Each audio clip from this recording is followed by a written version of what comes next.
Professor, will you please just tell me what's happening? Everard, Arthur's on guard duty tonight. Make sure he's found by the right people. Sir. Phineas, you must go to your portrait at Grimmauld Place. Tell them that Arthur Weasley is gravely injured, and his children will be arriving there soon by Port Key. They've got him, Albus. It was close, but they think he'll make it. What's more, the Dark Lord failed to acquire it. Oh, thank goodness. Next we need... Look at me!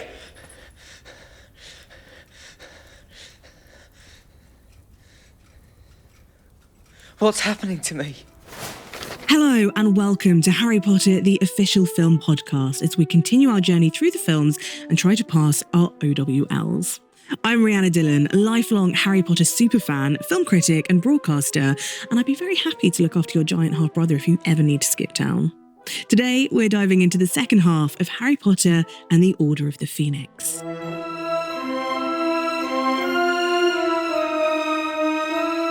By my side again as we move towards the conclusion of the fifth film, the owl to my newt, it's frontwoman of the rock band Against the Current and the voice behind gaming anthems such as Legends Never Die and Phoenix is Chrissy Costanza. Hello! That was so cute. So cute. That was so cute. I'm so excited. The owl to my newt. Let's yap some more. I know you're so immersed in the world of Harry Potter and you have dressed up and you have amazing props, but do you have like a favourite actual Harry Potter experience? Well, I love any of the theme parks, but I will say that my absolute favourite experience that I've had was going to the Warner Brothers Studio Tour London. It was unbelievable. Yes. And they do some changes through the seasons. And I went on Christmas time. So when you do see the full scale model of Hogwarts at the end, it's covered in snow. Yeah. Bawling. Hedwig's theme's playing. I was bawling. It is really moving. It's beautiful. It is so much fun to go at Christmas. It was so fun. I got to eat in the Great Hall. It was so festive. It was the best thing. I would go back a million times and I would recommend it to anybody who has not done it. Even if you feel that you're a more casual fan, it's still so incredible. It's really magical. Do you have like a favorite set from that? Like one bit that you love going around? I really loved the potions classroom. Do you? I loved chemistry when I was little because it felt like the closest thing that I could get to potions. I had lots of chemistry sets. That's so seeing cute. all of the beakers and tubes and like things floating in jars and everything was to me so fun, and I just wanted to get in there and just start pouring things together. Yeah. I really love Dumbledore's office because I feel like we spend time in there. Yeah. But just getting to look at like all of the really intricate little details, all the little instruments that he uses. So beautiful. The pensive. Yeah. It's so like I think because all of his stuff feels like so much like old magic. Right. Yeah. It's so cool. Yeah, it is. It's very cool. I'm so glad you've been. Yeah. It's great fun. Okay, well, let's pick up where we left off for the second half of Harry Potter and the Order of the Phoenix. Asleep in the dormitory, fresh off his emotionally confusing kiss with Cho, that you're presumably still really angry about, Harry's dreams return. Only this time, they come with a full cinematic upgrade. Harry is no longer just watching, he's inside the moment, seeing through the eyes of a snake as it attacks Arthur Weasley. It's brutal and eerily vivid. McGonagall and Ron rush Harry to Dumbledore's office where the headmaster activates his portrait pals to investigate, and sure enough, Arthur has indeed been attacked at the Ministry, which means the dream wasn't a dream at all, it was reality. Harry doesn't take this well. The stress, perhaps some other dark urge, causes Harry to snap, "Look at me!" Dumbledore, in classic Dumbledore fashion, responds with a sort of calm, distant concern and a practical solution. Snape is going to tutor Harry in occlumency to shield his mind from Voldemort's prying eyes. Because if there's one person that you choose to help a traumatized teenager process very invasive thoughts, it's obviously Snape. With occlumency lessons now underway, it is time for the conclusion of this film. Are you ready for some mind games? I'm so ready. In the past, it was often the Dark Lord's pleasure to invade the minds of his victims, creating visions designed to torture them into madness. Only after extracting the last exquisite ounce of agony, only when he had them literally begging for death, would he finally kill them. Used properly, the power of occlumency will help shield you from access or influence. In these lessons, I will attempt to penetrate your mind. You will attempt to resist. Prepare yourself. Led Chilliman. Do you notice like how like Dan Radcliffe's performance kind of gets more and more like Voldemort's now, Mhm. which is kind of creepy and weird. Yeah.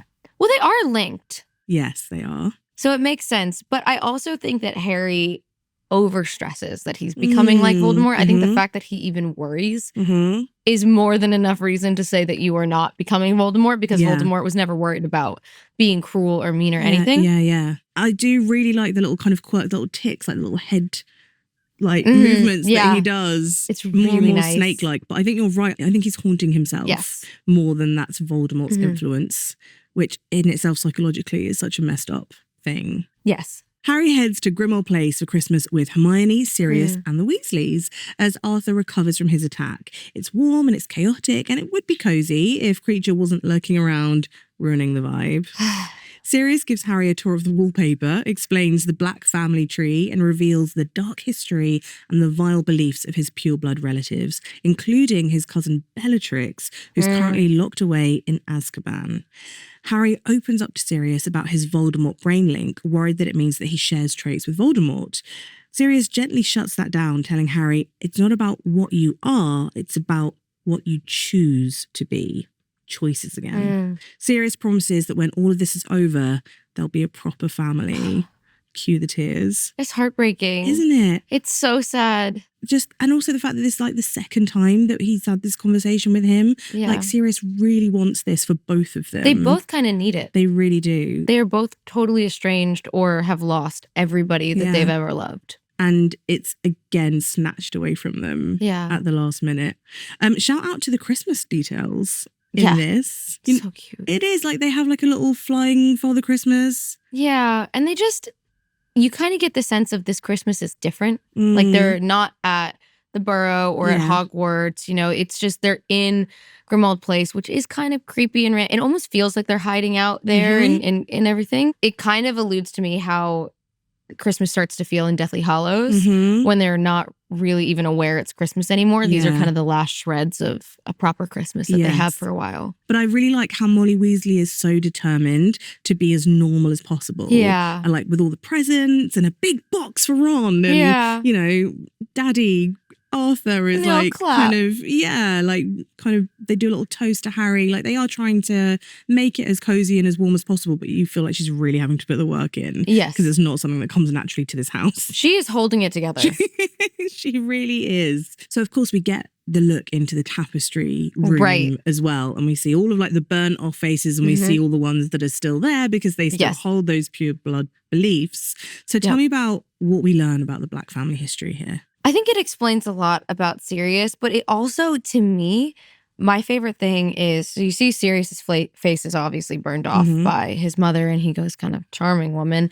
And even though Sirius's parents are clearly not like Harry's parents, they're more like the Dursleys in a way. So they're closer to the experience that Harry has. So to me, this is one of my favorite moments where you really see the mirror between Harry and Sirius's upbringing and their childhoods. It's one of those moments where you realize neither of them grew up with much love or happiness. And they found it later in their friendships. And their friendships became the family that they had always wanted. And it's also, there's quite a lot of faces that were burned out. So you kind of get the idea like, oh, the Black family was... It's a tough place to grow up in. Yes. Yeah. And a lot of people kind of fled the nest almost or like flew. Kicked out, fled, ran, who knows, fell. But you also have, we learn that like Tonks is part of the Black kind of family tree as well. She is very much out of there. Thanks to her mum. Also, we learn a little bit more about Bellatrix and Narcissa. And we get a bit of that kind of sisterhood. We learn a bit more about Malfoy. It's all kind of like tying together here. You realize how interconnected all of these players are, that the wizarding world feels a lot smaller than you once imagined it might be. You realize how these families and these people that are on both sides have such deeply woven histories. This scene in particular has so much weight, I think, because it is a huge emotional scene for Harry and Sirius. Like we've talked about the promise of a real family, but there's also that quote about how people aren't split into good people and Death Eaters, which I think is so important when it comes to the nuance of describing good versus evil, because we use those terms a lot in like everyday life as well. And it's just a kind of reminder of how it isn't just black and white. We see like all of the shades of grey in between. And like you say, learning about all of that history and all of that backstory really contributes to who these people are. Also, Dan Radcliffe, Gary Oldman, all of their scenes are just so emotionally like beautiful and charged. And I think they make each other better. Yes. Genuinely, like those, particularly just those two together. You feel a real connection between them. You really do. So back at Hogwarts, Hagrid returns looking like he's lost a fight with several mountains, which as it turns out, he basically has. He's been negotiating with giants to get them to join the resistance, but unfortunately the Death Eaters are also recruiting. There's a storm coming, Hagrid says, which feels less like a warning and more like a guarantee at this point. And just to underline that, we cut to Azkaban, where Bellatrix Lestrange has broken free from prison, along with several other Death Eaters looking absolutely delighted about it. The Ministry, in a stunning display of consistency, blames Sirius. Now, we get the first appearance of Helena Bonham Carter here. Icon. Your hero. She really is. Tell us why her performance is so extraordinary and so much fun. She does such a beautiful job of playing this unhinged and very childlike in a lot of ways character. She has a very different kind of crazy than Umbridge, who they actually very intentionally wanted to make sure that Umbridge in the movies didn't play too childlike. That was a really intentional decision. Bellatrix, on the other hand, is very childlike, and it makes her crazy feel a lot, she's more of a loose cannon. You have no idea what she's going to do. Whereas Umbridge is very controlled, and you know that each thing she does is very precise and thought, and she has her own torture methods, and they're all laid out neatly in a row. Bellatrix could just snap at a moment's notice. You never know what to expect from her. And her whole look really reflects that, from her hair, her wardrobe. She just kind of exudes that, like, this is a ticking time bomb. Yeah. And the fact that we see Azkaban here as well, like really isolated on the rocks, we see it kind of blown apart. We know that these people are supposed to be kept away from civilization. They are not supposed to be anywhere near us. And suddenly they're inching closer and closer. Everything feels kind of wild. We get the noises of the wind. We get, the cackle from Bellatrix. I think it's just like all of these little reminders of how the norm is just breaking apart.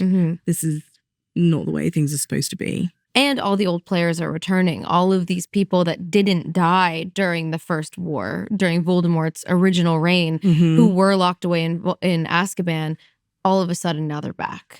Now everybody's back into play. The chessboard has been reset. And you just get the feeling that history is going to repeat itself here. So meanwhile, the DA continues training in the Room of Requirement. The spells are improving. Confidence is growing. Seamus has apologized and comes along to his first class. And Neville reveals to Harry that Bellatrix was the other Death Eater who tortured his parents into insanity. And he's proud to be their son. So really sweet moment. Yeah, it is really sweet. So that reveal from Neville about Bellatrix, how do you think that raises like the emotional stakes for all of them? I know that at that moment, Neville doesn't want anyone else yet to know. He's kind of working on that in and of himself. But it's one thing that I think we often forget once you've gotten through the entire series is that the prophecy could have gone either way. It could have been Neville or Harry. And it's easy to overlook Neville because he kind of seems a bit bumbling and clumsy, and he's always kind of messing up. But he's also always the one that's in the right place at the right time. He's also lost his parents in a horrific way. He's also someone that the Sword of Gryffindor presents itself to. So it's just, you get these moments where you realize Neville is just as much a hero of this story as anyone else, winning the House Cup for his house. So I kind of love that moment where Neville's really coming into his own. He's like now cast his Expelliarmus successfully for the first time. And Harry's favorite spell. Yeah, and he's realizing the gravity of what his parents did and what they sacrificed themselves for. And where I think a lesser man, a lesser boy would have harbored resentment for losing his parents and everything that he might have had, Neville goes, I'm proud to be them. I proud to be their son. I want to stand up. I want to do what they did. I want to make them proud now. Yeah. Which I think shows the real parallel between Harry and Neville at this point, because they've sort of always been at other ends. Harry is the least overlooked person. Like he always has eyes on him. Neville is very overlooked, but this just kind of like brings them together on that spectrum when they're both looking at that photo of their parents. Just as we're sitting with that and everyone is on a high from learning the famously tricky Patronus charm, and I really love seeing what form everybody's take. Bombarda Maxima, the door explodes open, Umbridge storms in, the inquisitorial squad behind her, and the entire operation is exposed. Cho, it turns out, has revealed their location to Umbridge. under duress, though. Yeah. Harry is dragged to Dumbledore's office where Fudge arrives, convinced he's uncovered a secret student army that he was always paranoid about to begin with, which, to be fair, he kind of has, but not in the way that he thinks. Right. Dumbledore takes the blame, refuses to come quietly, and then exits in the most dramatic way possible, disappearing in a blaze of phoenix fire. To quote Kingsley Shacklebolt, Dumbledore's got style. Is this like the coolest Dumbledore moment? It's awesome because it's also, Dumbledore always kind of flirts that line with the law. He always is flirting the line with the law. This is the first time that we see him just defy it outright. You know, in the ministry scene, we kind of see him, he follows order. He follows all of the rules of the trial. Yeah. But he gets his way. He shows up early. He knows what they're going to do. This is the first time that he's like, no, I'm not going to Azkaban. Bye. It is great. And I wonder, where does he go? Where the whole does he time? go? Where has he been? That's a really great Where question. does he go hide? How do they not find him? We never find out. Man's got secrets. Well, we know that he does. That's why his beard's so long. Is that where he Full of hides them? secrets. Yeah. This is also coming back to like all of like the kind of political thriller aspect again, like Fudge accusing Dumbledore of sedition, which I'm like, this is such an old-fashioned, but it's essentially like accusing him of like trying to take over and treason. Yeah. But his first comment when he accuses Dumbledore is that he wants to send an owl to the Daily Prophet. It's all about... So he can make the morning paper. Exactly. It's all about image. Rather than any actual... And controlling the media. Yeah. It's not about actually kind of doing anything good, moving anything forward. It's just about his own image. Yes. Which we kind of see again at the ministry because you have these like massive kind of posters of him hanging down. It's just about the look. He's kind of lost all sense of what it is to be... He's trying to be Big Brother. Yeah. In the aftermath of Dumbledore's very stylish exit, Harry blames himself. And even though it's OWL time, Hagrid decides this is the perfect moment to introduce the trio to Grawp, his giant half-brother, who is, to put it mildly, not big on personal space. At least Hermione's got boundaries. Hagrid asks them to look after Grawp in the event that he gets fired by Umbridge. Are you a Grawp fan? No. I try not judge a fish by its ability to climb a tree. So I think Grawp is doing the best Grawp can do. But boy, did the trio not need another thing. But he does save the day later. So you know what? Credit to Grawp. I think it's very sweet that he immediately is drawn to Hermione. He learned from his, this little grabby Grawp. Yeah. He's okay. Yeah. He's all right. He's fine. All the while, Harry's excruciating occlumency lessons continue. Snape repeatedly forces his way into Harry's thoughts while Harry struggles to block him. And then things get personal. Snape begins comparing Harry to Sirius and James, accusing them all of being arrogant and reckless. Harry doesn't take that very well. They square off and suddenly the roles are reversed and Harry finds himself in Snape's mind. Yeah. A memory unfolds. James Potter, young and smug, publicly humiliating Snape, calling him snivelous, surrounded by laughing onlookers. Present-day Snape, furious and exposed, shuts the lesson down and throws Harry out. Do you think Snape massively overreacts here? Because it's pretty irresponsible to just cancel occlumency because someone does to you what you're doing to them. I think he overreacted, but I do think those are wounds that go very, very deep for him. And I do think he was pretty humiliated by James. That wasn't just a kind of tit for tat thing. That was a very much ganged up on bullying. So I do think there is a very deep, deep wound there. But also, I feel like Harry is totally justified in his own anger because how would you react if someone called your dad a swine? I would be so mad. I would throw hands. But at the same time, Harry's also he's never met his dad, and his dad is immortalized as the person that he was when Harry was a baby. And so and for him, has only ever said good things about him. Yeah, so he only Snape. Knows this ideal version of his dad. He doesn't know every person has duality to them in both, good moments and bad moments. So I think it's hard to see those moments. And but I do think Harry probably over idealizes his dad and doesn't take into account that maybe sometimes he had some boys will be boys moments and was a little mean. Yeah, I think also Sirius contributes to this massively because obviously him and Sirius, James and Sirius were kind of basically a double act and Lupin was there and Peter was also there.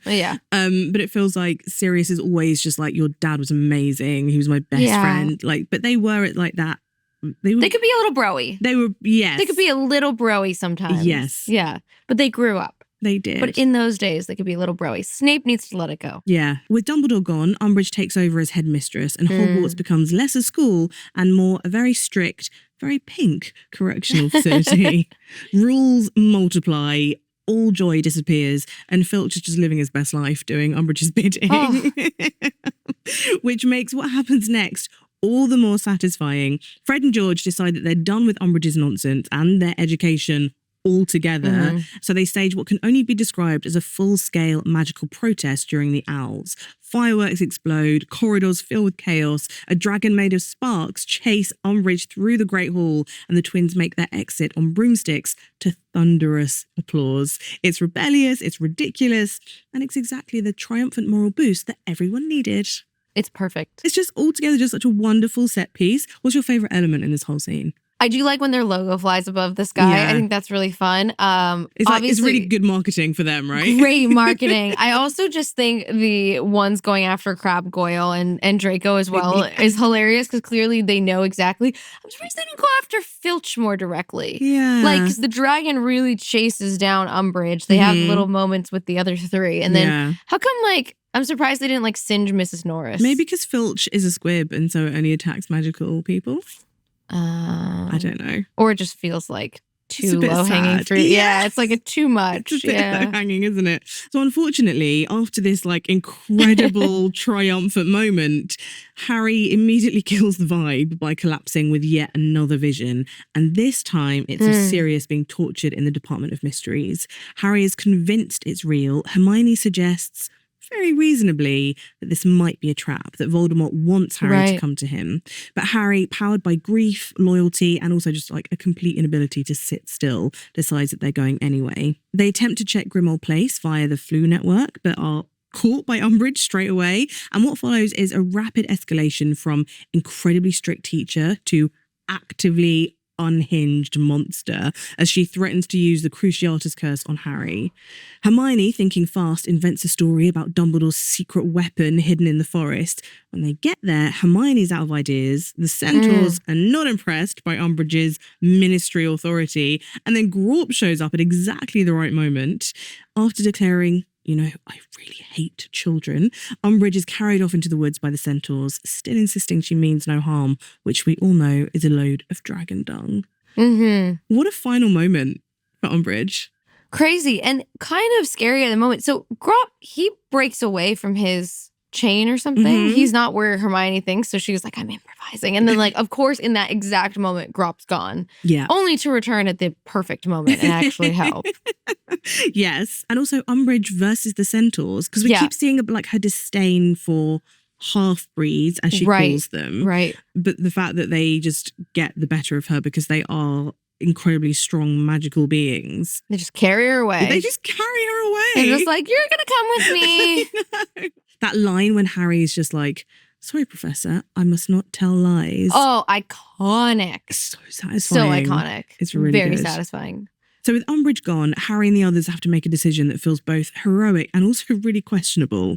They're going to London on Thestrals. Because if you're going to break about 100 school rules and potentially walk into a trap, you might as well copy Dumbledore and do it in style. Exactly. They arrive at the Ministry after hours and descend into the Department of Mysteries. There, in a vast hall full of glass orbs, Harry finds the prophecy, and just as he picks it up, Lucius Malfoy arrives, flanked by Bellatrix, because it was a trap. Voldemort needed Harry to retrieve it. What follows is proper chaos as the kids fight back. Shelves collapse, orbs shatter, spells are flying everywhere, and despite being completely outmatched, the kids somehow managed to hold their ground against the Death Eaters far longer than anyone could reasonably expect as they raced out of the Hall of Prophecy. It's crazy because, first of all, how do they just walk in? This door doesn't have a lock on it? Yeah. Seems like a really important room to just let a bunch of teenagers wander into after security? Hours. And also, do we not have any kind of containment spells for these shelves? Obviously, beautiful on camera, but like, we just thousands of prophecies just gone like that. I know. It seems insane. It is insane. It's so funny because we're always like so focused on that one prophecy. Right. But what about all of the millions all of the other ones? They seem important too. Prophecies in general seem important. Also, so we see a little bit more of Bellatrix here. Oh, do you like her? Neville. Do you like her? Can you do a Bellatrix impression? Itty Pity, baby, Potter. That's good. I like it. Also, Lucius Malfoy's eye roll, like he really does not rate his sister-in-law. Oh, He's so over her already, and she's only just come back into his life. I mean, she's chaotic. She's a lot to manage. She is an absolute loose cannon. Yeah. Compared to Even among Death Eaters. Yes. Even Voldemort at times is like, chill, Bellatrix. Like, calm yourself. And also the students fight back here. Like they properly fight back here. Do you think it's believable that they can hold their own against Death Eaters? Not really yet. I think this is stalling time for the Death Eaters. I don't think it's really like a 1-to-1 yet. If it was that easy, it'd be a little concerning. But do you not think that the whole point of it is that Harry's been such a good teacher that he's managed to like really raise their game? Sure, but these are properly trained wizards who have fought in war and have killed and tortured, and they have years, decades maybe on the kids.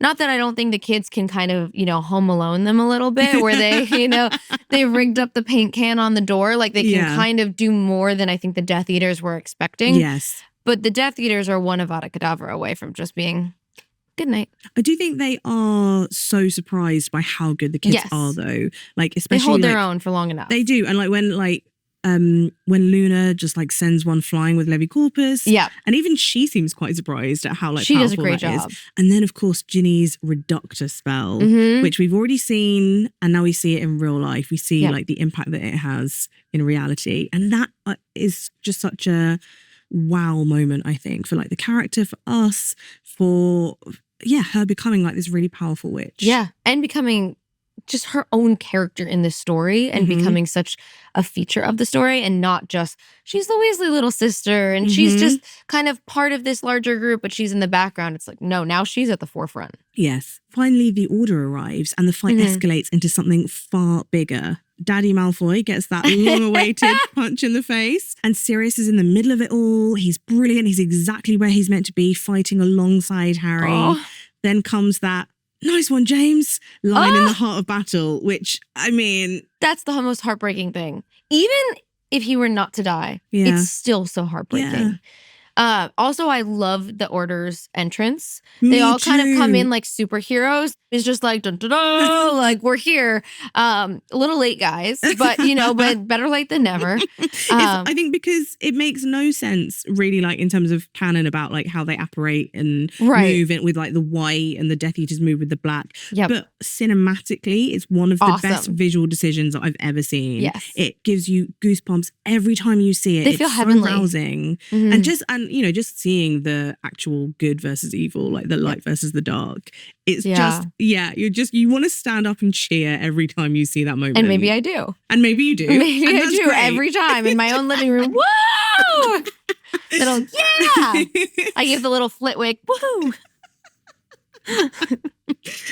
Also, like the choreography, we're seeing proper battling, we're seeing proper back and forth between loads of people, not just Harry versus etc. Right. So this is like all introduced by choreographer Paul Harris, who he designed all of these like the movements, because obviously you kind of have offensive ones, you have defensive ones. And I just think, it kind of moves towards that world building of how this is how they all fought the last time as well, which is why Sirius is maybe a little bit confused. He's like, oh, I've done this before. And for Sirius, he's kind of back in his happy place. Yeah. Right? Like that was like one of the last times that he was probably truly happy. And it was the last time he was truly free. Yes. Because he's just been in hiding since escaping Azkaban. So this is his last like true memory in like the real world. Is at that fight. And what do you think about the punch? It's epic. I love those moments. Like it's kind of like when Hermione punches Draco, where it's like you could use magic, but you just want that satisfaction of just wow. Yeah. And I think it's so epic and the most appropriate thing. And if you haven't seen behind the scenes, like you need to watch this. It's Gary Oldman says, I just like to try one, just try one go, or I just deck him.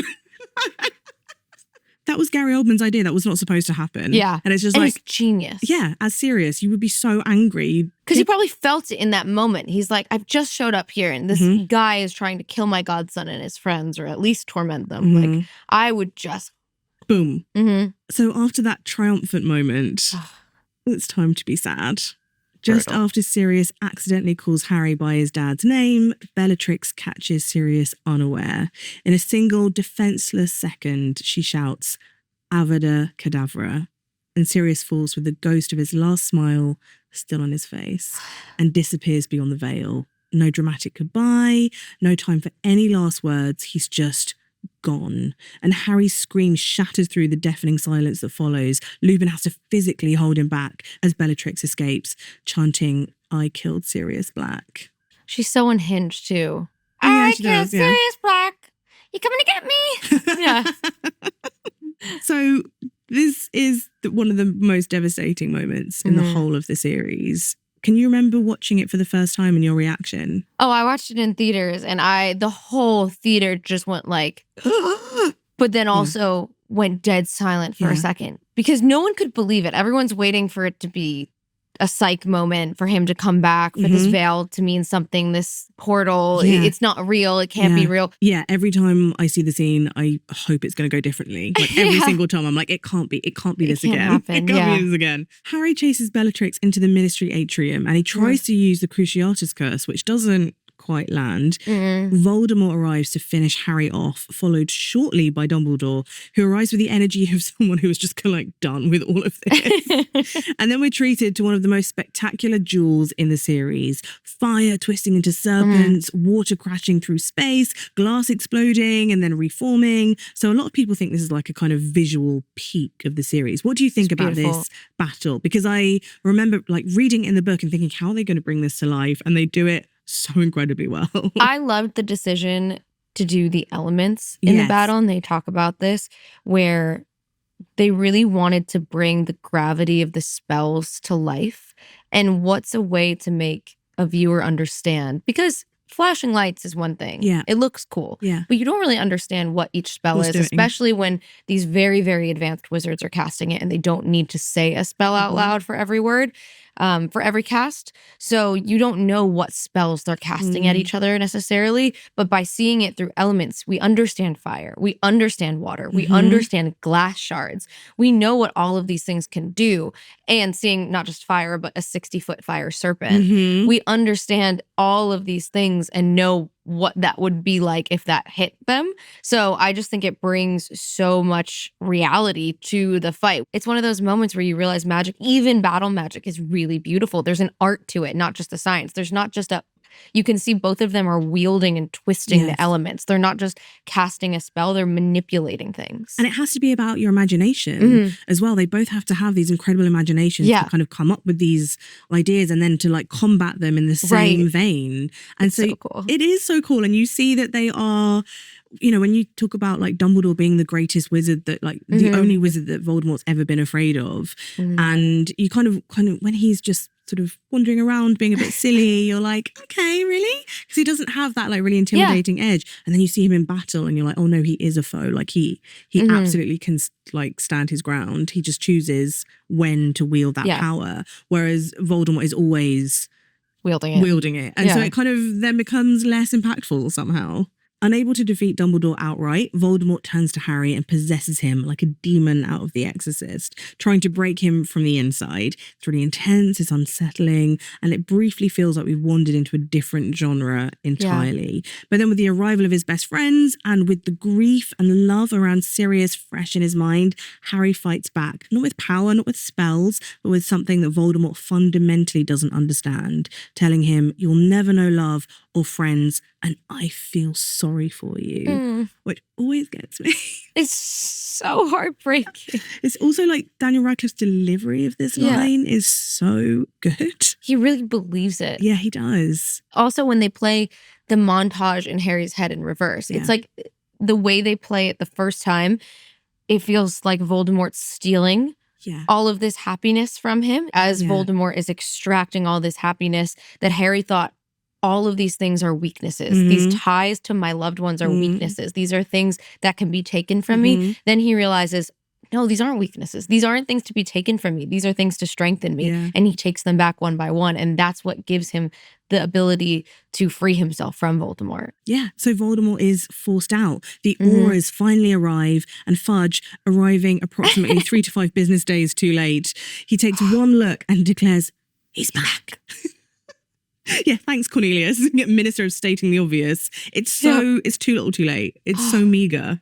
So meager. In the aftermath, reality can't be buried anymore. The Daily Prophet finally prints the truth. Harry is vindicated and Dumbledore is restored as headmaster, but it doesn't feel like a victory. Harry's burdened by the weight of what's been lost, and then in Dumbledore's office, the full truth of the prophecy is finally revealed. Neither Harry nor Voldemort can live while the other survives. One must end the other. And as the school end comes to a close, there's a quiet, heavy shift in the air. This isn't a distant threat anymore. The war has officially begun. As the Hogwarts Express pulls out of Hogsmeade Station, Harry sits with Ron and Hermione, reflecting on what Voldemort doesn't have. Something worth fighting for. Friendship, loyalty, and love. It's trying so hard not to cry there. It's so hard. It's so sweet. It's so pure. It is. It really is beautiful. It's a hard thing because it's so sad, but do you have like a favorite, like a standout scene or a moment from this second half? I mean, I really love, it breaks my heart every single time, but I think it is one of the most impactful lines in the film is that gut punch moment of nice one, James. Nice one, James. It's just, because it just encapsulates so much. It's Harry's loss, but it's also Sirius's loss. You kind of forget how much Sirius has lost along the way as well. Never had the love of his family. Yeah. James was his family and he had him ripped away from him. And it's just, it just punches you straight in the chest. Yeah. Yeah. I think mine is that I feel sorry for you. Yeah. Because it just shows how much Harry is, he's gone on such a journey in maybe 2 minutes. Yeah. Like his entire life has changed and but as you said, he's like learning so much. And a lighter moment, there is that bit with Umbridge visiting Hagrid and spraying perfume like a cross over his door, which makes me chuckle every time. She's so mean. And Jason Isaacs generally as Lucius. Every time we get Daddy Malfoy, I'm just thrilled. Amazing. I'm just thrilled to be there. He's incredible.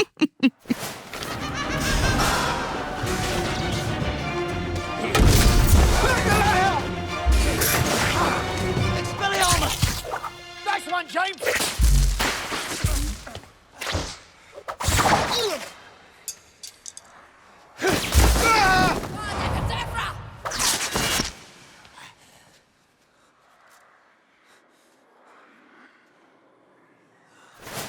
In the Department of Mysteries, prophecy, loss, and chaos collide. We are required to discuss, is this the moment when Harry finally understands the true cost of war? It takes you a moment to process, but then you're realizing that last thread back to his family. He thought it was gone for so long. It was like being in the dark, and all of a sudden the sun came out and shined on this gossamer piece of thread, and he realized there was this thread there, and it led back to Sirius, the one last thread to his family. And he hadn't known it had been there his whole life, and all of a sudden Bellatrix just comes and goes.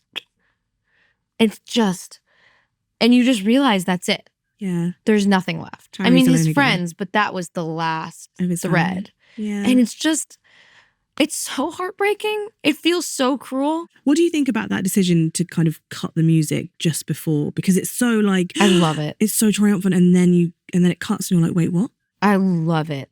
I love the way that they use sound in the movies, but in this one, in the silent scream, because I just don't think that with sound, it will ever truly encapsulate all of the rage and pain he's feeling. One thing that I admire so much about the film and Sirius and Harry's relationship specifically is how they avoid all this kind of like macho language, which it would have been quite easy to fall into with Harry and, you know, trying to like step up and be a man, and Sirius trying to like pass him the mantle.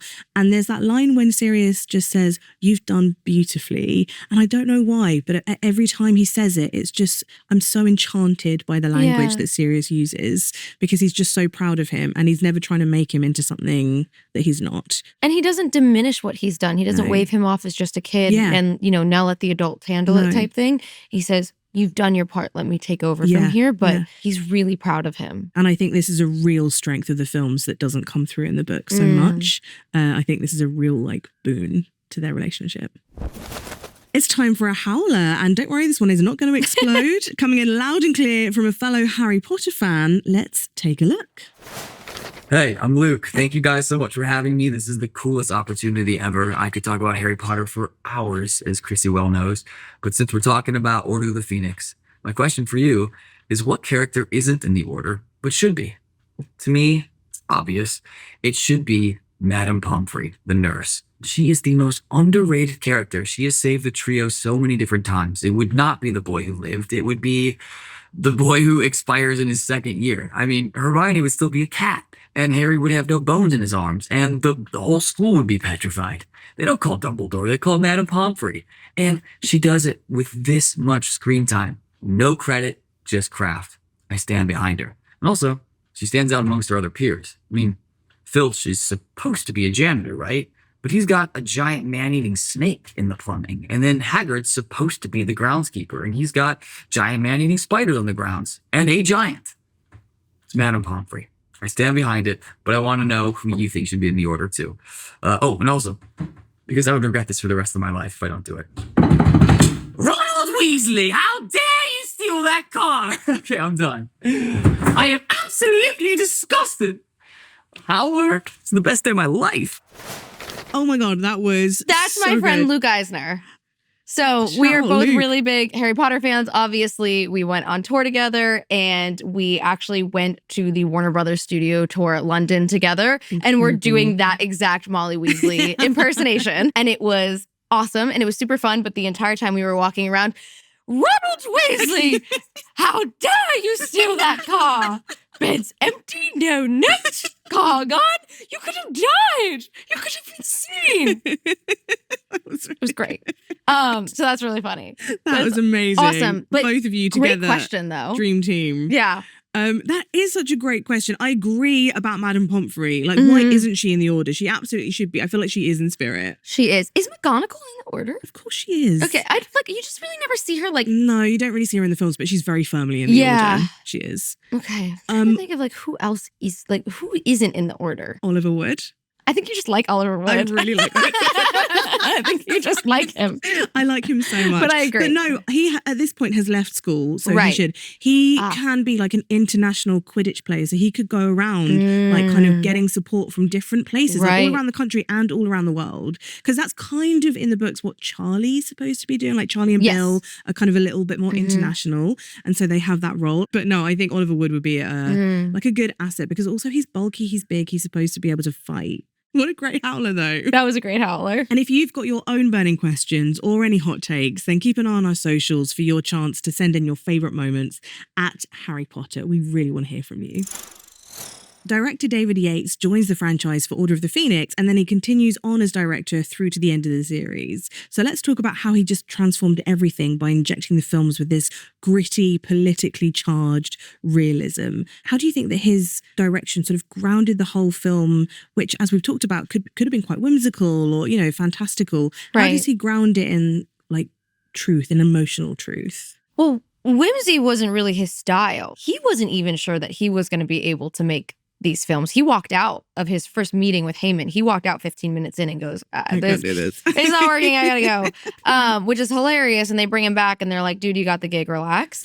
But you can really feel that shift in this movie right away from that scene on the playground, right from the top. And all of the actors recall him really pushing them a lot further than they had been pushed before. He was saying, can we make this better? And not with so many words. He was quiet and reserved. Emma Watson recalled that it was difficult for her to even know if he thought she was a good actress or not, which is funny. But he always was kind of extracting more and soliciting their opinions as well and letting them kind of bring their takes and bring their characters to life. Because at this point, They know them better than anyone, right? yeah, they've been on this movie 4 years and they've all grown as actors. Yeah. I'm sure they had plenty of acting lessons and resources and things available to them too as the scale of this project just continued to explode. So it's nice seeing that really being brought out, and you can just feel that from literally the first few seconds of the movie. Yeah. He's really good at the political storytelling, and this is a political movie. It's about propaganda, it's about gaslighting, it's about media control, and he just weaves those politics into the wizarding world so well. And I think it is something that, you know, British cinema has always been really good at doing. And it's so exciting to see that kind of clash with the world, like the wizarding world. Yeah. Because again, it's so rooted in our history. And then you add to it this fantastical element. And instead of kind of diminishing it or making it feel childlike. Actually, it just elevates it. It kind of brings in a whole new perspective. And I agree with you about the kind of performances as well, because the way that he's clearly talking not just to the actors but to the audience, it's like how you felt watching this for the first time. He's making us feel like grown-ups. Yes. In this film, I feel like every scene that Daniel Radcliffe is in where he is kind of having to perform some really dark emotional things, I feel everything that he's going through. You can see the step up in his performance between these two movies. Yeah. You can feel the pain that he's going through. Yeah. You just feel it kind of leaking out of him. Even the way he's sitting on that swing set right from the beginning of the movie, you just feel that isolation. You feel that loneliness. And he credited David Yates for having incredible direction and helping him achieve that performance. How do you think like the color palette has changed from between these films as well? Because it is muted. Yes. We see a lot of like Umbridge though. We see, which is obviously very pink. We see like the fireworks. We do have kind of pops of color. But just generally, how do you think that the visual color palette has changed? And why does that impact the way that we see what's going on in the film? It no longer kind of felt like this light, whimsical film anymore. Now it was almost colored like a horror movie at times. When the Dementors descend, if you showed me a still of that Dementor on Dudley and a still of a horror movie and asked me to say which one of these is the horror movie, I wouldn't have known the difference, you know? Using color in that way was so powerful. We get these really, the ministry is so dark and severe. Even with Umbridge's pink, it stands out so much, but it's not like a bright, flowery, fun pink. No. It is a severe pink. It's a severe pink. It really is. I also really admire the way that David Yates just kind of changes the way that he uses cameras. Like this is kind of going back maybe a bit more to like Alfonso Cuarón, but that like the handheld camera style just makes it feel kind of much more personal. You're less in this really over stylized cinematic world. You're kind of right there on the ground with them. And like the coldness, the blues, the greys really feeds into the isolation of Harry. It feels like, very cold. It does. And it feels lonely. Yeah. It feels like vast as well, the worlds that he inhabits, the height of the Hall of Prophecy, the height of the ministry. Yeah. Whereas we're so used to like cozy settings, I feel like height is used to like real advantage throughout the whole of this film. I feel like cozy is a really great word to have mentioned because that is something, when I think of Harry Potter, I think cozy. And this movie in particular, this is the first film that it really just doesn't feel cozy. Hogwarts feels scary. Everything feels scary. Everything feels cold. Yeah. Now it is time for some trivia. Oh boy. It's your favorite bit. Oh boy. You're so good at this. Oh boy. You'll be fine. Okay. Who drags Harry into Dumbledore's office by his collar to be confronted by Fudge? Is it A, Umbridge? Is it B, Snape? Or is it C, Percy Weasley? Percy Weasley. It is Percy. Oh, yeah. That slimy little snake. I can't believe it. Honestly. Whose face is emblazoned in sparks on the wall when Fred and George disrupt the OWL testing session led by Umbridge? Draco Malfoy. It's such a great scene. I love awesome. that moment. It's It's really so nice. good. Just seeing Tom Felton's little face like squished into the wall. What inspired the design of the Ministry of Magic atrium? It was the underground, well, I guess there's a multiple choice here, but it was London Underground, but it was specifically one of the oldest. I can't remember which tube station it was. It was the London Underground. Yeah. Absolutely. What sport inspired Jason Isaacs' wand fighting style? And this makes so much sense. Is it A, karate? Is it B, boxing? Or is it C, fencing? Fencing. I was going to say fencing, and I was like, let me just listen to the multiple choice. I was pretty sure, but then I was like, oh. Yeah, you nailed it. Again, hundreds of points to Gryffindor. Well done. You've got every single trivia question correct. And if any of you out there want to test your knowledge against Chrissy's and see if you can beat even her, then head to harrypotter.com/quiz to test your own knowledge. The trolley has magically appeared. So I'm going to reward, if you have like a burning question or a hot take, you can pick something sweet from the trolley. Okay. What have you got for me? This one I have is a question. Okay. And it's, why doesn't Dumbledore start Harry's occlumency lessons earlier with Snape? Why does he wait until the last second when he goes, We can no longer wait. And Snape literally drags Harry down in his pajamas It's so dramatic. to start working on it. If he had a hunch, first of all, it seems like a good thing for Harry to know either way. Yes. So if he had a hunch, why didn't he start this sooner? Maybe he was worried about the relationship between Snape and Harry because he knows how much they clash. Yeah. But yet Snape is still apparently the only person that can teach Harry occlumency. I understand. So obviously Dumbledore can't do it himself because then he might be letting Voldemort into his thing. So it has to be Snape. Right. Which seems risky though, because Snape's like the double agent at this point. Yes, although Dumbledore trusts him with his life. We know now that he was right to do that. Harry, however, does not know this. Yeah. And in fact, the last thing that he really learned about Snape was that he was a Death Eater at some point. So you can understand why he doesn't do very well in his occlumency lessons. Right. But you're right. Why doesn't he start them earlier? Also, I have a double hot take. Now that I'm thinking about the occlumency lessons, Snape kind of had good reason to hate Harry's father. He really bullied him. I think they bullied each other. But they grouped up on him. He was like so sad and pitiful. Snape was... And this is more, I think this goes more in depth in the book than the movies. Yeah, it does. So if we're looking at it from a strictly movie lens. If we're looking at it from a strictly movie lens, James Potter is... a little bit of a jerk. Yeah, he's a jerk. Yeah. I saw someone say, and I don't think it's to this extent, but someone said that James was Snape's Malfoy. Yeah. And it was... What if you're looking at this film from completely different perspective? Yeah. What if it's from Snape's view the whole time? Snape is super interesting the whole time, all the way through the end, because we do learn he's kind of this gray area character, ultimately on Harry's side, sort of, but he always hates James. He's not on Harry's side, he's on Dumbledore's side. And Lily's side, yeah. But that's his love for Lily is truly one of the purest forms of love we see. But yeah, hot take. I think James Potter was a little bit of a jerk. He was. Harry didn't do to Malfoy what Malfoy did to Harry. So they didn't bully each other back and forth the same way. Harry was much more gracious, even though he hated Malfoy. Yeah, he would never go out of his way just to trip over Draco or something. Yeah. But we do learn that in the books, Snape does try and curse James. Right. And he hates him. But also there is a lot of jealousy there as well because of Lily in later years. So I think that hatred has grown and grown and grown. And I guess he must hate Harry because of he just sees what he could have had with Lily. Do you think every time that Snape looks at Harry, he thinks about he could have had his own child with Lily? I don't know. Maybe. I think he sees her, but he sees James at the same time, which is what's infuriating because it means now he can no longer see her without him. Yeah. He only can see them together. There's no just her. Even though she is within Harry, so is James. So clearly, too, they did a great job with casting in that. They look so similar. Yeah, they do. So I really just think that there's no way he can see Harry without seeing James and Lily. But do you think he's justified in his treatment of Harry? No, absolutely not. Good. It's ridiculous. But I do think it is what makes him a believable double agent. So...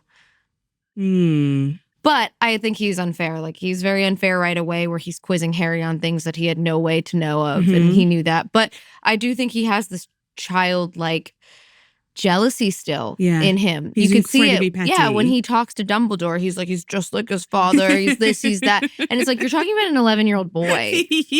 So I think there is just still this heartbreak that's just festered so deep within him for so long. Which is incredibly sad. Yeah. But also take some ownership. Yeah. Grow up. Yeah. Literally. He's a little stunted. You're a teacher now. Yeah. But I have respect for Snape because not only does he ultimately end up being Harry's protector, but he also protects Draco. He makes an unbreakable vow to be the one to step in to protect Draco. So, and which happens in this movie, Umbridge, at one point while having a wand with the centaurs, stands behind the trio, puts the children in front of her. And Snape always stands in front of. Snape without a wand stands in front of them. Yeah. In Prisoner of Azkaban, it's a really kind of overlooked moment. Yeah. But, I mean, I do feel like the bar is very low, though, because I just think when push comes to shove, should be standing in front of the students. 100%. But I just think the point is that Snape is actually the teacher, like McGonagall as well, that consistently his actions put him between students and harm. His actions are greater than his words. His words are horrendous. Horrendous. Horrible.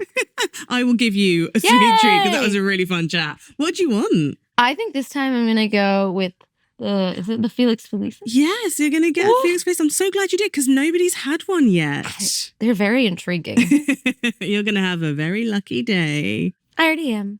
I want to know what happens when Sirius goes behind the veil and what happens in like the sort of, what happens in that room? Why is that veil there? What is it for? Where did it come from? Why do Harry and Luna hear voices when nobody else does? Yeah. Because I don't think even Neville can hear the voices, can he? It doesn't seem like it. No. They're not clear about it, but there also were in the movies very vague about whether or not Neville could see the Thestrals. Like even though he could, they didn't really show that. So I'm not sure. But yeah, I don't know. What is that for? Because we never talk about it again. No. Do we? No. I don't remember. And just like Sirius just kind of like floating. Again, this feels like quite Greek mythology kind of the veil. It feels very like Hades. It feels very like underworld, like the line between life and death. There's a physical doorway. Yes. And do you think this is like, do you think that's what the Department of Mysteries was based around? Maybe. Like, do you think that this thing existed and they were like in the depths of London and like over the years and they just kind of built up on this? It could be. Maybe that's why the entire ministry is built down in the sewers. Yeah. They could have built it anywhere. Why did they built it down Under there? there. I love that. I know. That's a great take. Right? I'm going to look into this so much after this because I've never really thought too much about it. And also the thing on the Thestrals, it really, because they do this in the books, I don't really do it in the films, but it really makes me laugh about the idea of like Hermione and Ron having to fly Thestrals without being able to see Thestrals. That's what I was thinking about too when they were all flying on them. I was like, so uncomfortable. Like, how does that experience work? Like from Scotland all the way down to London, flying on something that you can't see. Terrifying. Horrible. Terrifying. So yeah, like props to them for doing that. Yeah. They really are brave Gryffindors. They are. I think you've earned your sweet treat. Which one would you like? Could I have the jelly slugs, please? I don't know about so those. much. Yeah, come on. Crazy call. They look juicy. Ooh. Wrigglingly good. Ooh. I know. That actually sounds gross. But I think they'll be delicious. Trolley, you've done your job. Thank you so much. You may go. So that's Harry Potter and the Order of the Phoenix, a film that starts with a near-death experience and ends with a real death experience. We love you, Sirius. Chrissy, thank you so much for joining me on this journey through the Department of Mysteries. Thank you for having me. It was so much fun. It was a joy to have you. Up next in our series, we're revisiting Harry Potter and the Half-Blood Prince, where we find Harry back at Hogwarts for his 6th year as the war rages on and even more dark secrets are revealed. Join us on our film-by-film look back through the series as we rewatch every Harry Potter film on HBO Max. In the meantime, though, we want to hear from you. Share your thoughts and keep up with the latest from us on social media at Harry Potter. As we make our way through the series, we'll be checking the comments to dissect your burning questions and your hottest takes. Until then, don't forget to purchase all of your school books and please don't trust any talking armchairs. Bye, see you next time. Bye. Welcome to the charming village of Budley Babberton. Harry, I assume right about now you must be wondering why I brought you here. Am I right? Actually, sir, after all these years, I just sort of go with it.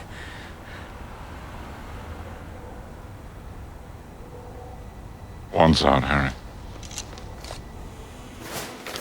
Harry Potter, the official film podcast, is produced by HBO Max in partnership with Pod People. This podcast is hosted by me, Rhianna Dhillon. Our head writer and lead producer is Angela Palladino, and our associate producer is Emily Mansfield. Our line producer and production manager is Hannah Pedersen, casting by Brianna Frapart. Production design done by Liz Klakowski and her team Kevin Fallon, Marcel Banks, Jeff Cross, and Amelia Caceres. Our technical director is In-Sung Huang, along with camera operator Nick Gregorio. Our studio audio engineer is Frank Galvan. Hair and makeup by Ali Elizabeth. Production assistants by Sam Sanders IV and Cameron Robson. Our video editor is Susanna Vasquez, and the show is mixed by Carter Wogan and Marina Pais. From the HBO Max podcast team, Alison Cohen-Sorokach, Michael Gluckstadt, Becky Rowe, Kenya Reyes, and Erin Kelly. Special thanks to Emily Brandon and Reese Allgood from the Harry Potter digital team. Thank you for watching and listening, and we'll see you next time.